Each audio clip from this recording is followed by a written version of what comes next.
Magandang gabi. Mag-hotspot po tayo. Tara, samahan niyo po ako. Tuturo ko po sa inyo kung paano po mag-hotspot ng sarili. Ayan po guys.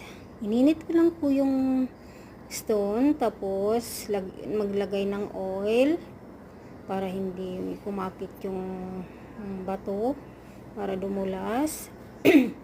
At ipahid yung mainit na bato kung saan yung masakit sa katawan mo, mga frozen shoulder, at sa mga nangangalay na mga litid sa ating katawan.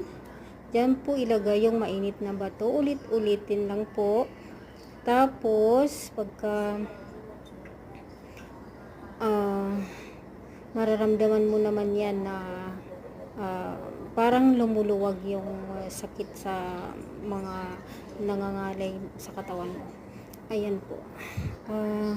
Ulit-ulitin mo lang po ang pag-init ng iyong katawan sa bato. So, ang bato ay maganda sa katawan. Yung hot stone, maganda talaga yan sa katawan. Kasi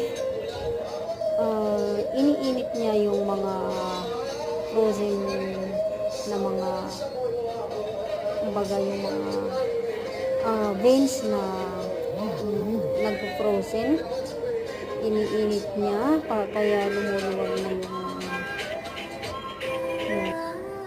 yung mga baradong ugat mo, lumuluwag yan, kaya gumaganda yung pakiramdam mo pagka yung nainit na siya ng bato. So ganun po ang hot stone. Kaya kung mayroon kayong mga masasakit sa katawan, yung pakiramdam nyo nangangalay na yung mga braso nyo, kamay nyo, ganito lang po ang gawin nyo guys. Initin yung bato, yung stone, tapos maglagay ng oil, ulit-ulitin lang po hanggang sa pakiramdam mo yung lumuluwag na yung sakit, parang gumagaan na yung pakiramdam mo. Ganun lang po guys ang pag-hot stone.